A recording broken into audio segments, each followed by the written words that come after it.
Okay, so we're continuing on with our dropwise addition of cyclohexanol into our solution of concentrated nitric acid. As it's been another 30-second interval, we're going to add another drop.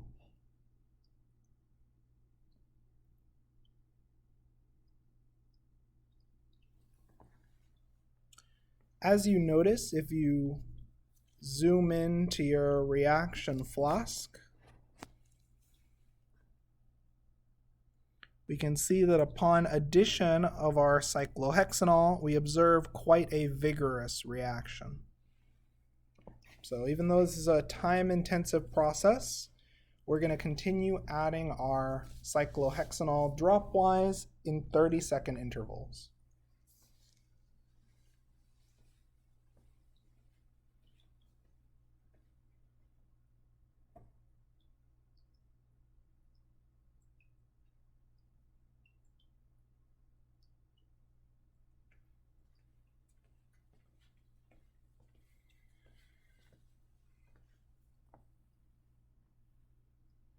So, as another 30 seconds have passed, let's add another drop.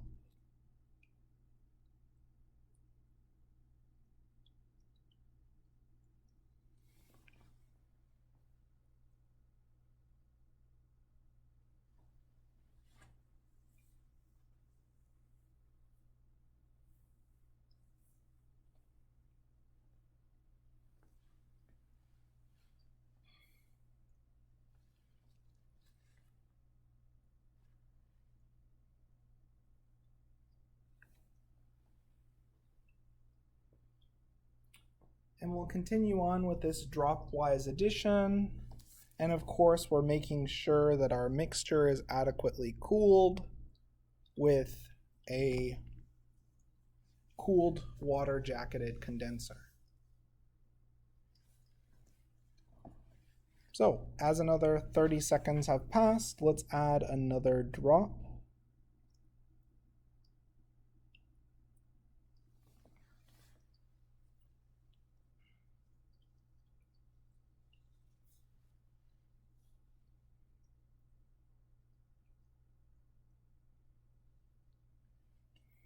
And again, our reaction mixture is being maintained between 55 and 65 degrees Celsius.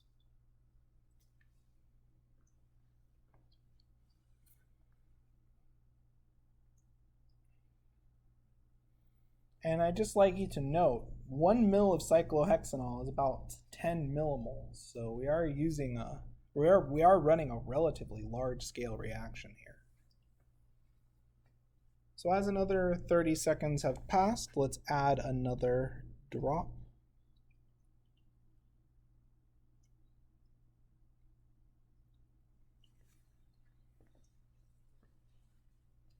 And we'll continue on with this dropwise addition process.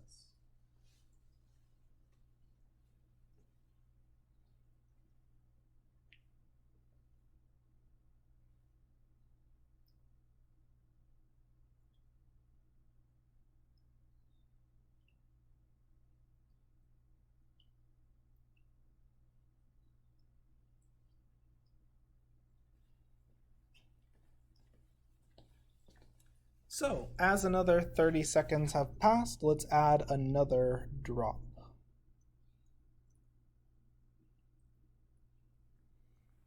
And for those who are wondering why sometimes I'm waiting a little bit longer, it's because I'm still noticing a substantial amount of bubbling and reflux in the reaction mixture. I'm allowing the mixture additional time to cool before the second addition.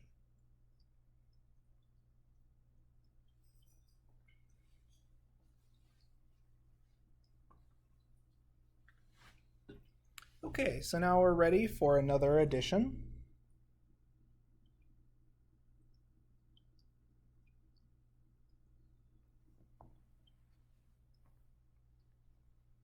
And again, I always make sure to closely monitor the reaction flask to ensure that nothing is getting out of hand.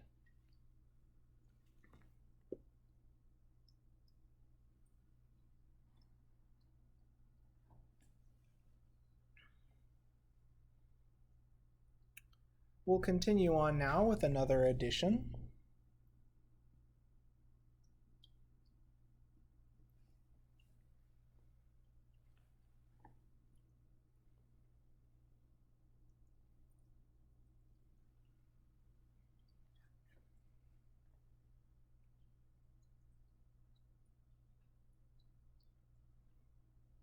And another drop.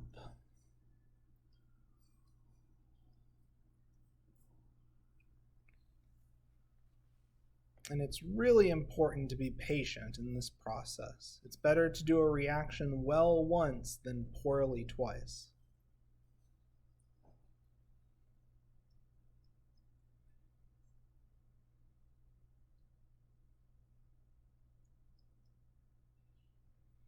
So let's add another drop.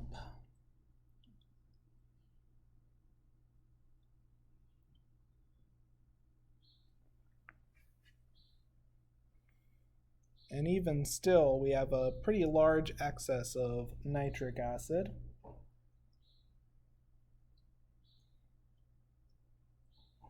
One of the really cool things about this reaction is that we can simply isolate our product directly via filtration. So we don't have to deal with the cumbersome process of neutralizing all the nitric acid directly. We can just wash it off during the filtration step.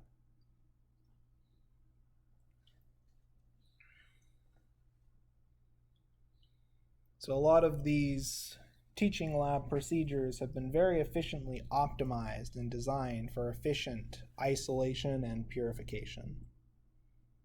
So let's add another drop.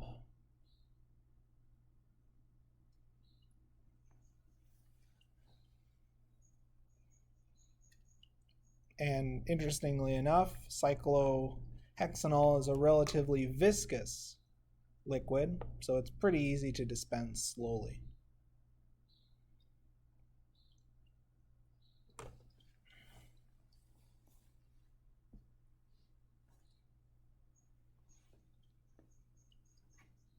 So let's add another drop.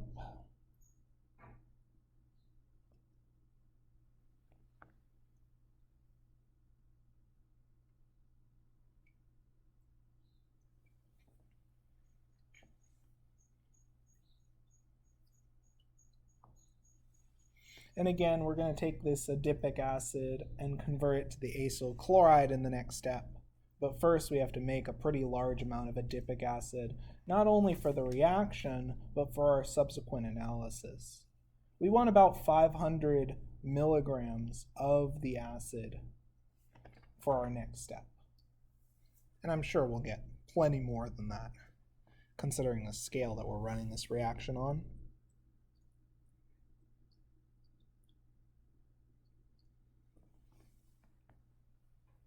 And notice every 30 seconds I'm adding a drop.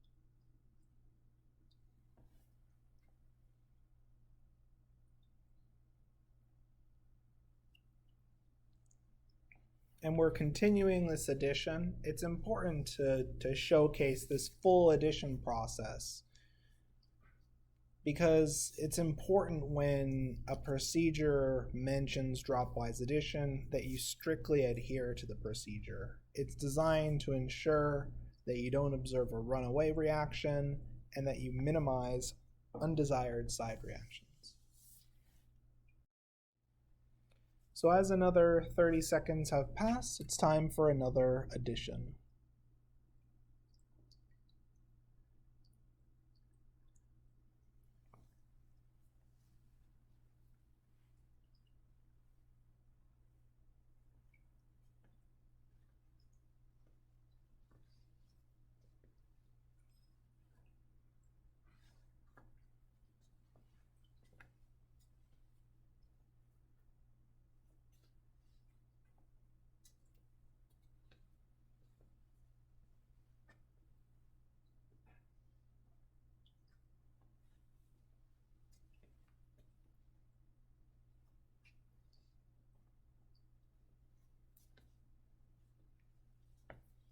So it looks like we're at the time for another addition.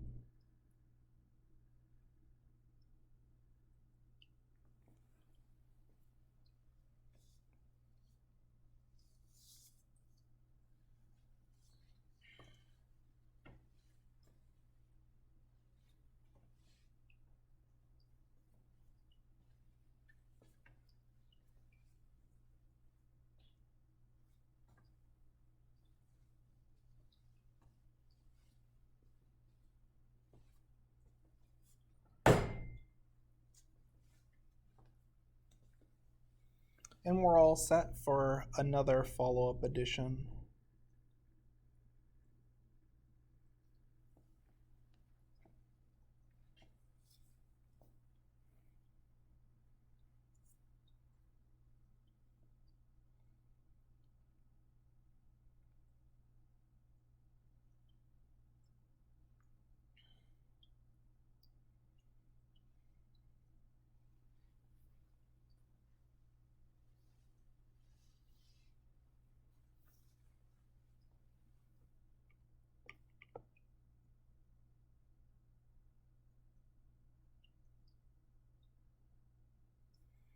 Okay, let's add another aliquot.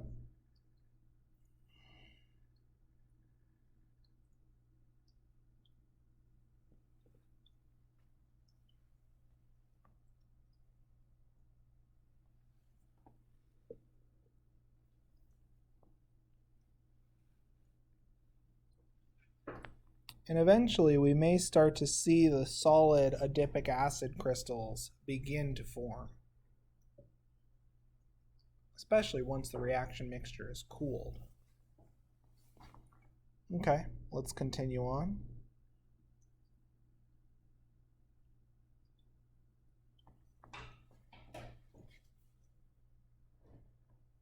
Again, we're adding the cyclohexanol dropwise to our nitric acid solution. And we're always making sure that our bath temperature is maintained between 55 and 65 degrees Celsius.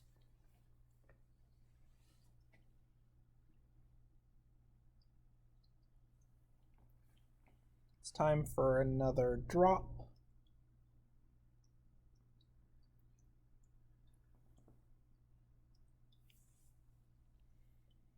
And it's important to maintain patience throughout this process.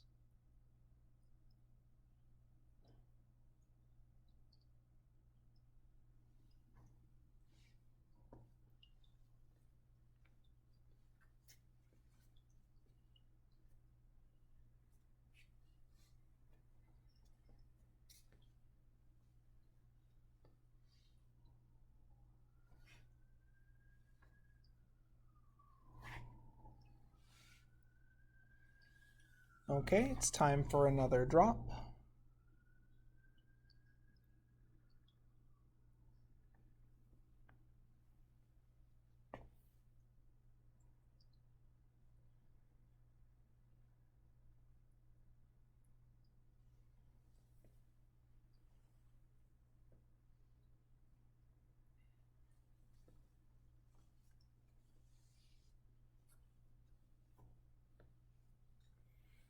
Okay, let's add another drop.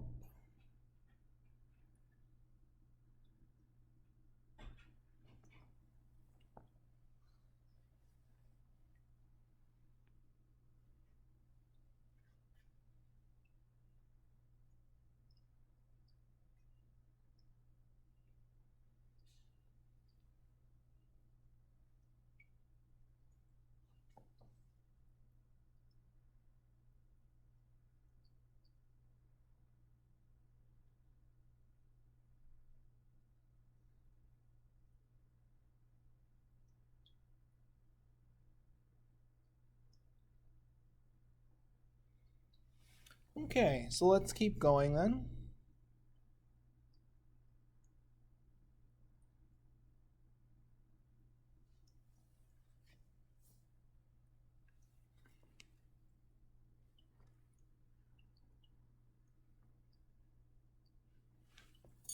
And if you look inside the reaction flask, you may notice that solid is beginning to form, which is our adipic acid.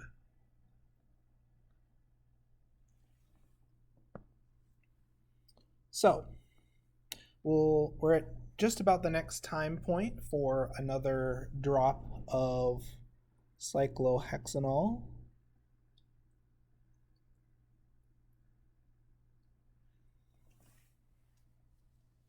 And it's important that you maintain this dropwise addition throughout. You don't want to lose all of your product at the end because you became impatient.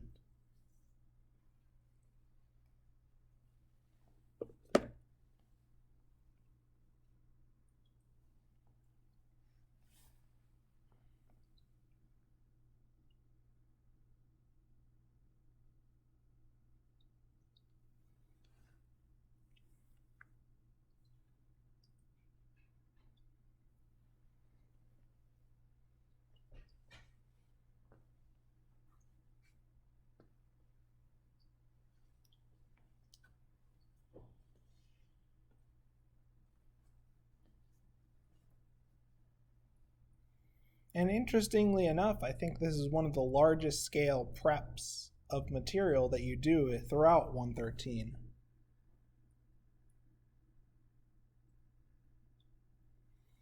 For those who are looking attentively and monitoring the reaction flask, you may notice that on the surface there appears to be almost an emulsion at play, and we may start to see the adipic acid crystals start to crystallize out of solution.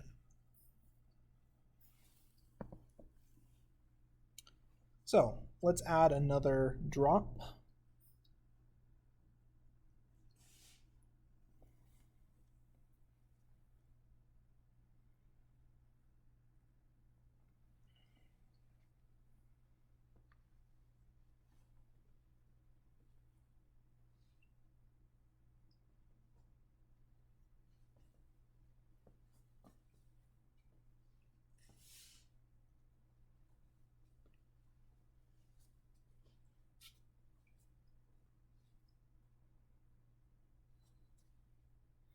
And as you notice, the color of the reaction mixture is also beginning to change as we consume our nitric acid generated.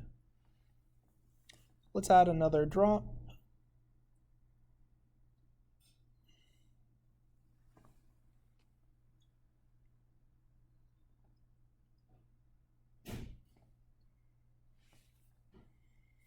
And here we're definitely beginning to see an emulsion at the surface of our flask.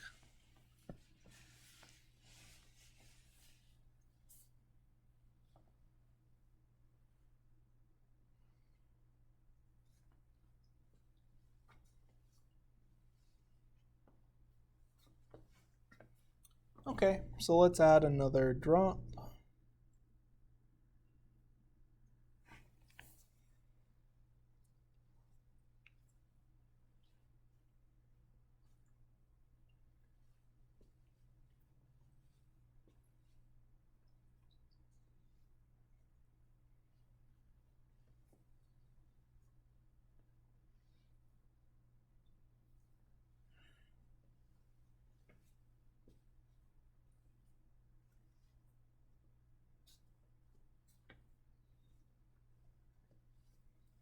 Okay, let's add the next aliquot.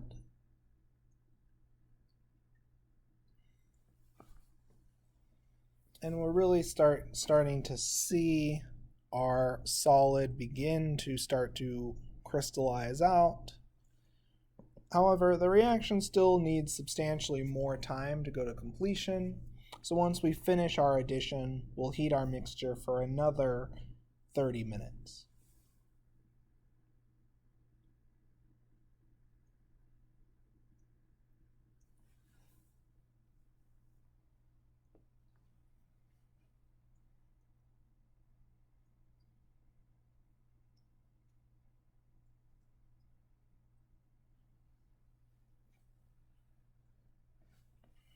It's time for another drop. And with that, it looks like we've completely added all of our cyclohexanol to the nitric acid solution. Oh, we still have a little bit more. So we'll wait a little bit as the reaction flask is bubbling quite vigorously from that next addition, and we don't want to have a runaway reaction.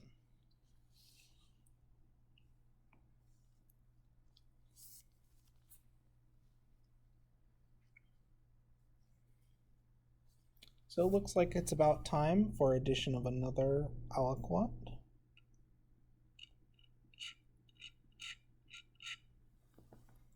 And one odd quirk is since cyclohexanol is relatively viscous, it's often hard to get the last few drops of it out.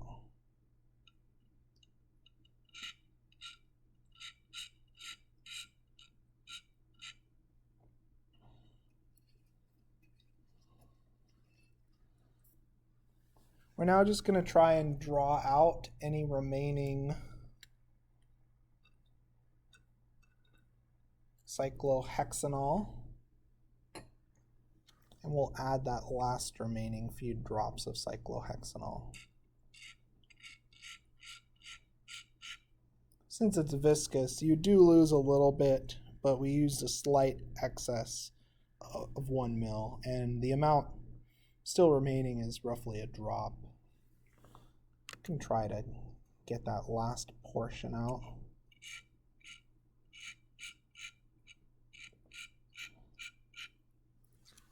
Okay, so we've completed the addition of our cyclohexanol. And now what we're going to do is we're going to take our reaction mixture and we're going to allow it to heat at 55 to 65 degrees Celsius for an additional 30 minutes. And we'll resume after the heating process is complete. Okay, so we have allowed our reaction mixture to heat at 55 to 65 degrees Celsius for 30 minutes. And as we can notice, the mixture has undergone a pretty substantive color change. And we now have these yellow crystals in our reaction mixture. So now what we're going to do is we're going to very carefully heat our reaction mixture to 100 degrees Celsius over 10 minutes. So we're going to carefully increase our temperature. And we're going to allow our bath to slowly warm to 100 degrees Celsius over this 10 minutes. And we'll resume once we've completed this second heating process. So we're about 2 minutes into the heating process, and as we can see, our reaction mixture is already at 70 degrees Celsius. We'll continue this heating process over the next 10 minutes. Okay, so we've finished heating our reaction mixture to 100 degrees Celsius, and we're going to allow our mixture to continue to heat for another 5 minutes, and we'll resume once the heating is complete. Okay, so we've completed heating our reaction mixture at 100 degrees Celsius for an additional 5 minutes.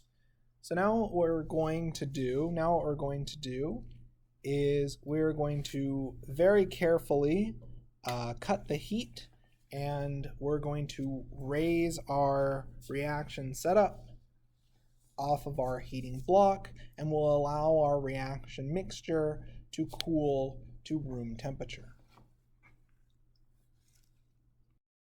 So we're going to allow our mixture to cool to room temperature, and then we're going to immerse our flask in the ice bath once it's completely cooled. So we'll resume once our flask has finished cooling. So our mixture has cooled to room temperature, and we can see the beautiful adipic acid crystals. We're going to further crystallize out our product by immersing our reaction flask into a prepared water bath.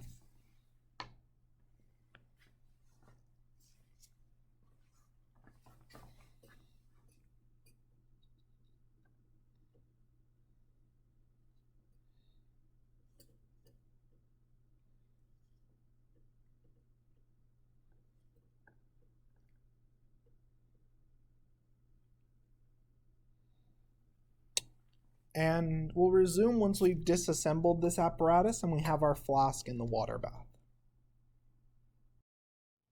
Okay, so we've now taken our flask and immersed our adipic acid crystals in an ice bath. And we're going to let this sit for about 5 minutes. And then we're going to begin to filter our solid adipic acid and then rinse off the nitric acid with chilled deionized water. So we'll resume once we've allowed our sample to remain in the ice bath for 5 to 10 minutes. And then we're going to filter off our solid adipic acid crystals using our Hirsch funnel.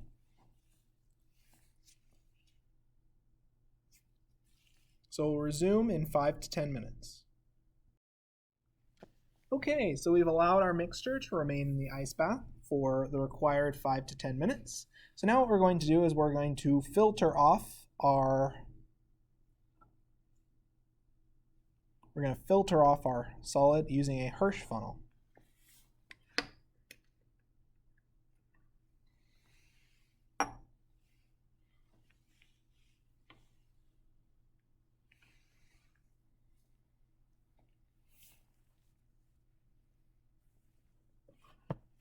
So we're going to get our Hirsch funnel all set up and ready for the filtration, and we're going to filter off any residual nitric acid solution, and then we're going to ensure our adipic acid is free of nitric acid by rinsing with chilled water.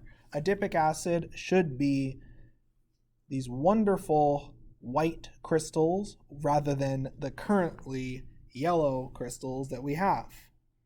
So we're going to need to rinse off the residual nitric acid in order to get a proper and accurate yield of our product and to have usable adipic acid for the next step.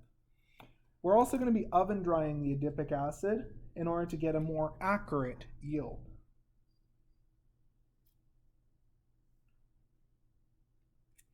Okay, so with that, we're going to start our filtration process. So let's turn on the vacuum. Okay, and now we're going to carefully transfer our reaction mixture.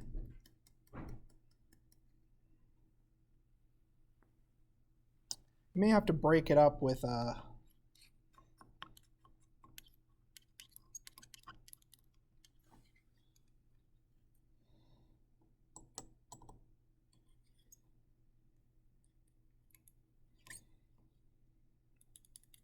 we have to break things up with a spatula first.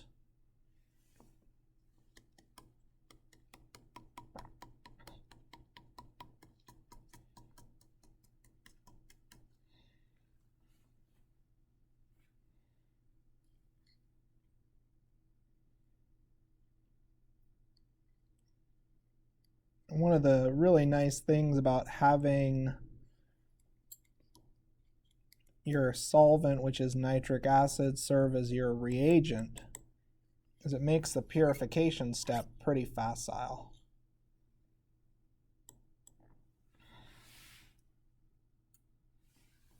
So, to help facilitate this process, we're going to rinse. We're going to use some deionized water that's been chilled to help facilitate this process.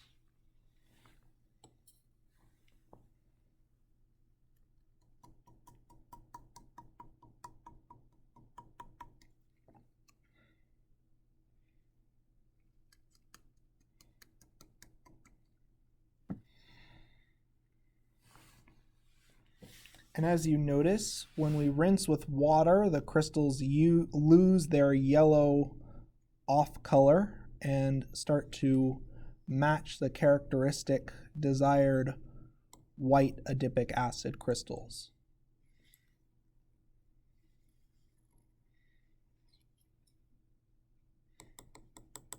Generally, if your product is a weird color, that's a sign that there's a potential impurity that needs to be washed away. As you notice, we're isolating a ton of this adipic acid. So we're going to do some rinses with deionized water to finish the transfer.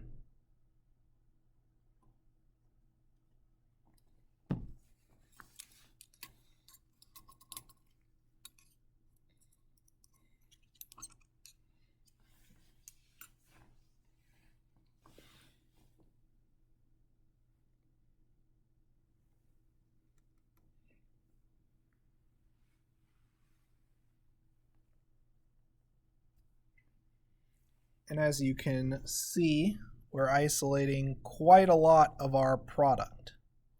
So our Hirsch funnel is quite full with our product.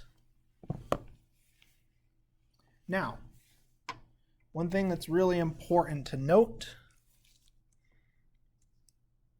and it's a little hard to see right now, is that our solid still has this off yellow color, and we need to carefully wash our solid with small aliquots of water until it's completely colorless.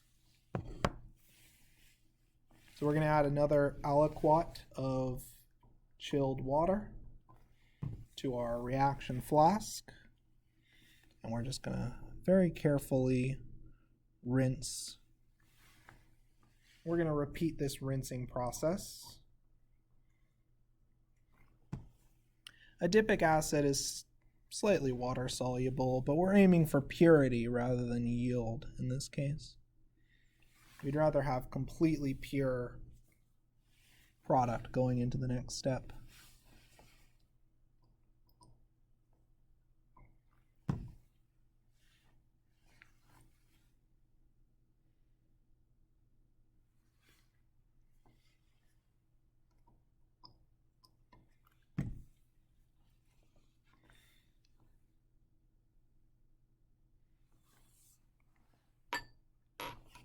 Okay, so now we have wonderfully clear and pure adipic acid, and we have a ton of it. So what we're going to do is we're going to allow this mixture to air dry for a little bit, and now we're going to transfer this mixture into a pre-taired beaker. So I'm going to record the mass of the beaker before addition and after addition, and then we're going to record the mass of the beaker and solid after oven drying. So we'll resume once we've taken the mass of our empty beaker. Okay, I'd like you to record the mass on the balance of this empty beaker that we'll be transferring the adipic acid product to before drying. I'm going to tare the flask and I'm going to tare this beaker for subsequent measurements, just so that way it's pretty straightforward to record the mass of crude product and the mass of dried product. Okay, so now we're going to carefully transfer our adipic acid product into our tared beaker.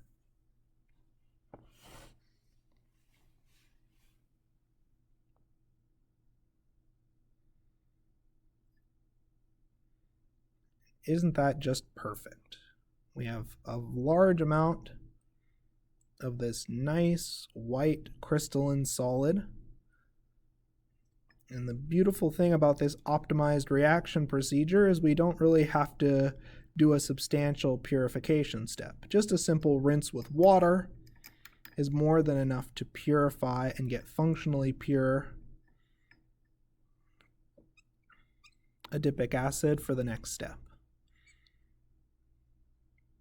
Now, the method that we use to prepare adipic acid is a little bit different from that of the literature and that of the most commonly used commercial method, but it's certainly more than suitable. This was the common method to prepare adipic acid for many years before more refined methods were developed using catalysis. So as you can see, it's going to be pretty easy for us to get 500 milligrams of adipic acid for the next step, especially since we ran a 10 millimole scale reaction.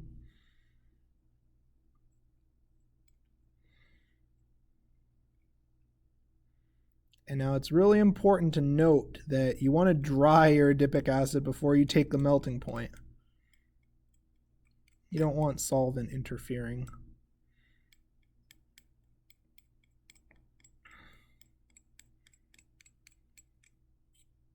Okay, so we'll resume once we completed this transfer process. So we finished collecting our adipic acid after filtration and rinsing with water. So now we're going to record the crude mass of adipic acid and then place it in the oven for drying. Okay, so I'd like you now to record the crude mass of adipic acid before drying. We're then going to load this beaker into the oven and allow our sample to oven dry for 10 to 20 minutes. Okay, so we're preparing for the next reaction in the sequence, which is generation of adipoyl chloride, which is the acyl chloride derivative of adipic acid. So we've set up our oven-dried flask, magnetic stir bar, we have an alumina drying tube set up, and we have our water-jacketed condenser. We are still waiting for our adipic acid to completely cool. It's been in the oven for 10 minutes and it's currently cooling in a desiccator. And we'll record the mass of adipic acid and then weigh out our 500 milligrams of adipic acid needed for this reaction. So we'll resume once the adipic acid has fully cooled to room temperature. So we finally finished drying the adipic acid, so I'd like you to record the isolated mass of adipic acid from this first reaction step. Now what we're going to do is, in preparation for the next reaction in this sequence, we're going to weigh out 500 milligrams of adipic acid that we are then going to transfer to our round bottom flask, and then we'll react that adipic acid with thionyl chloride. Okay, so as part of the adipoyl chloride synthesis, I'd like to record the mass of adipic acid that we're going to transfer into the round bottom flask. Okay, so we have our empty round bottom flask, and we're going to add our adipic acid into our round bottom flask.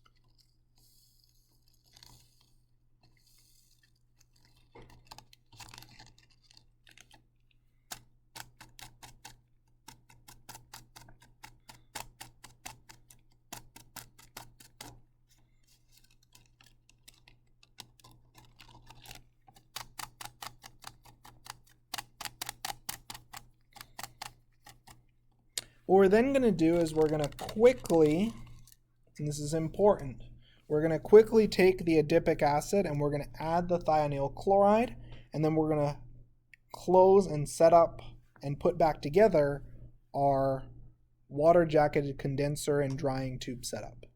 So we'll resume once we have this setup completely assembled.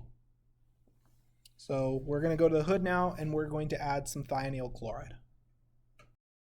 Okay, so we've added the required volume of thionyl chloride, and we've added a stirring bar into our flask. And now what we're going to do is we're going to heat this mixture to 90 degrees Celsius. And I've already set up our heating bath to be at 90 degrees Celsius. You can't go above 90. This is really important. The product decomposes above 90 to 95 degrees Celsius. You'll end up generating carbon dioxide and a substantial amount of carbon dioxide byproduct. Okay, so this reaction has to be cooled with a water-jacketed condenser. So what we're going to do is we're going to hook up the water-jacketed condenser, and then we're going to begin our heating step. So we'll resume once we have the water-jacketed condenser fully set up. Okay, so we now have our jacketed water condenser running. We have our adipic acid and our thionyl chloride, and we notice that our reaction bath is at 90 degrees Celsius. So what we're going to do now is we're going to very carefully lower our reaction flask into our heating mantle. and we're going to heat our reaction mixture. We're going to heat our reaction mixture with stirring at 90 degrees Celsius for 1 hour. So we'll continue this heating process for 1 hour, and we'll resume once the heating process has completed. So, with that said, at the end of this process, we'll be able to isolate a solution of adipoyl chloride that we'll use directly in the next step to pull nylon. So we'll resume in an hour after heating has completed. So we're just continuing with the heating process. So again, we're taking an IR spectra of our product adipic acid. So we're preparing our IR spectra in NuJoule. So we're going to quickly dispense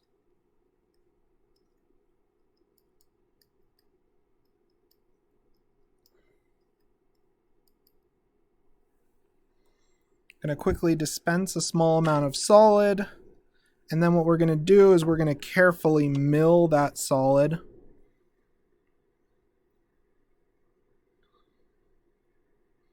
until we have a nice powder. Okay, so now what we're going to do is we're going to make a suspension in NuJoule. And to do that, we're going to quickly allow a few drops of NuJoule to transfer.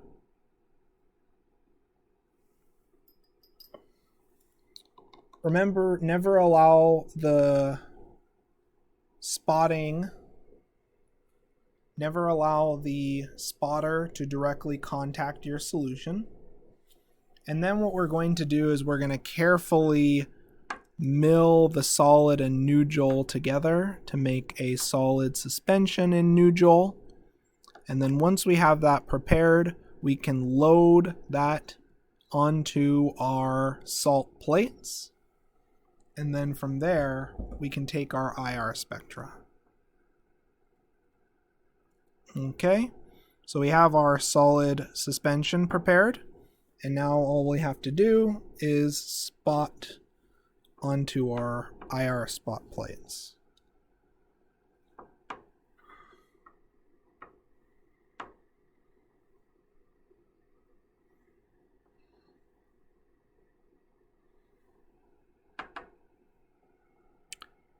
Now all we have to do is just compress the plates together, and we have our salt discs ready to go. And we'll take an IR spectra, and the IR spectra for adipic acid will be posted on Canvas. Okay, so we've mixed our thionyl chloride and adipic acid, and that gives us our adipoyl chloride solution. We're then heating this mixture to 90 degrees Celsius, and we'll have to heat this mixture for an hour for the reaction to go to full completion. We'll then view the product IR spectra, and from that we can conclude whether the reaction has fully gone to completion. Remember, we have to be very careful in the heating step to make sure our temperature is maintained around 90 to 95 degrees Celsius, and we do not observe overheating, which would result in decomposition of our... Okay, so we've mixed our thionyl chloride and adipic acid, and we're allowing this mixture to stir at 90 to 95 degrees Celsius for 1 hour. We're going to monitor the completion of this reaction using IR of our neat reaction mixture.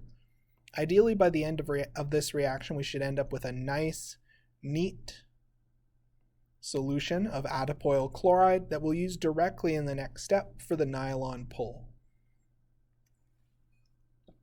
So we'll resume once heating has completed.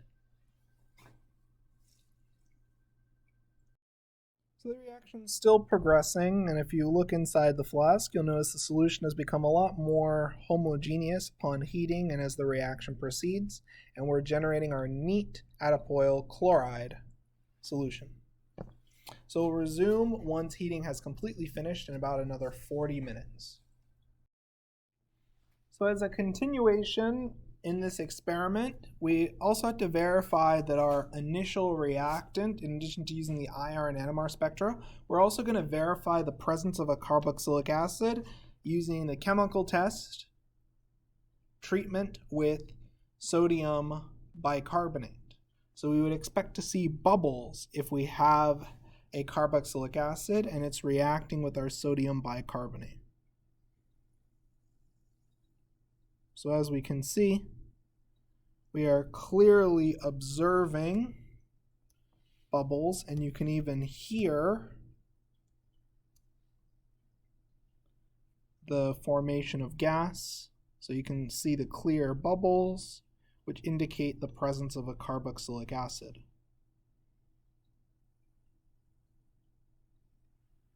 So we can clearly see the formation of gas, which is a hallmark sign that we have a carboxylic acid, as it reacts and protonates the sodium hydrogen carbonate to yield carbon dioxide gas.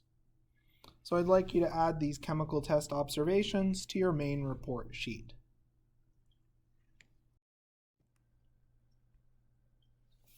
Okay, so as our reaction mixture has been heating at 90 degrees Celsius for 1 hour, we now notice that rather than a somewhat heterogeneous suspension, we now have a nice and clear solution.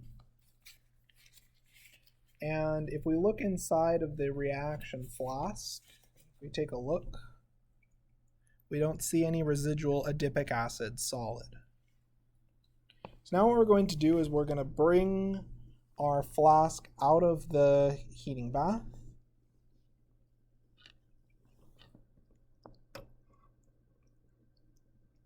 We're going to allow our reaction mixture to cool to room temperature. And then what we're going to do is we're going to sample a small portion using a capillary tube, and we'll take an IR spectra of our reaction mixture. And what we're looking for is the characteristic acyl chloride CO stretch compared to the carboxylic acid CO stretch. We would also see loss of the carboxylic acid OH stretch signal. So we'll wait for this mixture to cool, and then we'll take an IR spectra of an aliquot. From there, we're then going to use this adipoyl chloride solution to pull nylon by reacting it with a hexane diamine solution.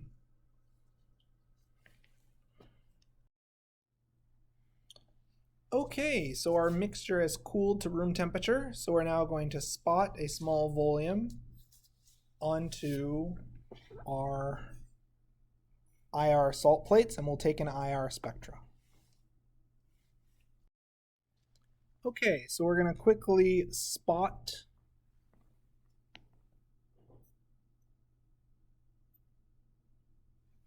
onto our TLC spot plate, onto our IR plate. Okay, there we go. And we can take an IR from our product mixture. Also going to take a little aliquot for NMR analysis.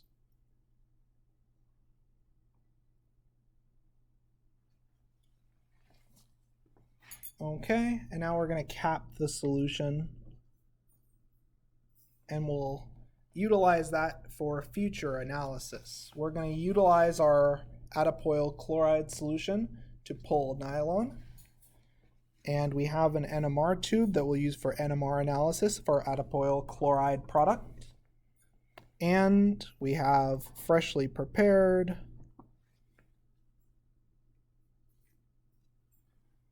our salt plate with our sample for IR analysis. So we'll take the IR and NMR spectra before we continue on. So we've generated a solution of adipoyl chloride that we'll be using in the next step to pull nylon. Okay, so now for our final step, we're going to pull nylon via reaction of adipoyl chloride and hexane 1,6-diamine. So we have our adipoyl chloride solution that we're going to transfer to 8 milliliters of hexanes.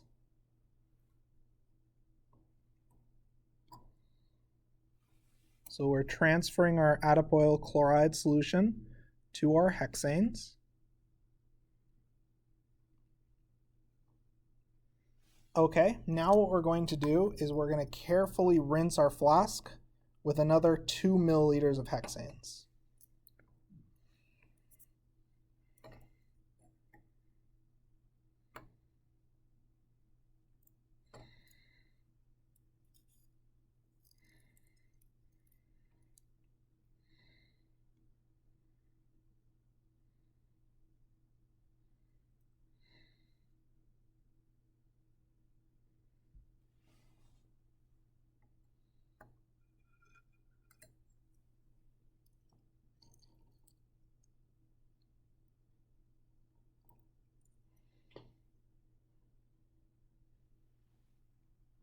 Okay, so we now have our desired acyl chloride in solution, and we're going to begin to initiate the reaction with nylon via careful addition of the hexane diamine solution with a few drops of sodium hydroxide. Now it's really important to get an efficient and reasonable nylon pull rather than just a glob, is you want to be able to carefully add your hexane diamine solution alongside the walls on the side.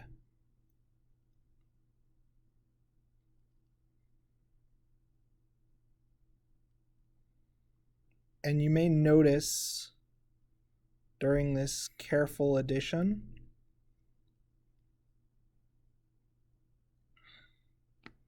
that we are starting to see nylon form in our mixture. So we're going to carefully add our hexane diamine along the side, slowly, and then we'll be able to pull some nylon fragments.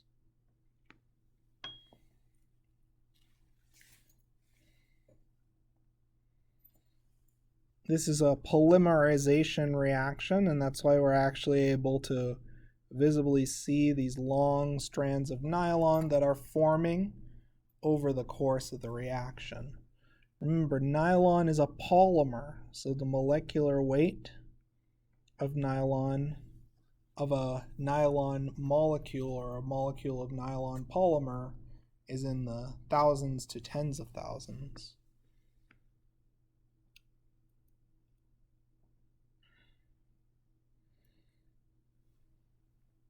Thematically, this reaction is very similar to that of the amide formation reaction that we studied previously, except because we're using a diamine and our acyl chloride, we have two acyl chloride groups, we can polymerize to generate a longer chain structure. So now what we're going to do is we're going to pull the nylon. So we'll pause for a moment to get that set up because it's quite a dramatic situation seeing this long chain emerge from such a small beaker. So we'll showcase the nylon pull. Okay, so we've completed the synthesis of nylon, and we'll have another video showcasing a pull because this batch, although it did make nylon, the strands weren't very good for pulling.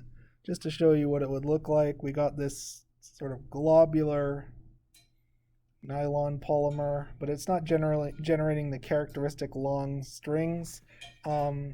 And that just sometimes happens on a batch by batch basis, depending on the amount of excess thionyl chloride and sodium hydroxide present. you sometimes can get these globs rather than these nice strands when you try to pull. But we'll have another video showcasing a long nylon pull that we did a few semesters ago. But we've completed the synthesis of nylon for this lab, and you're responsible for analyzing the IR and NMR data provided for the adipic acid and the adipoyl chloride. We're not going to take an IR and NMR of the nylon. Observation of its properties is sufficient to provide evidence that we've generated the nylon fully.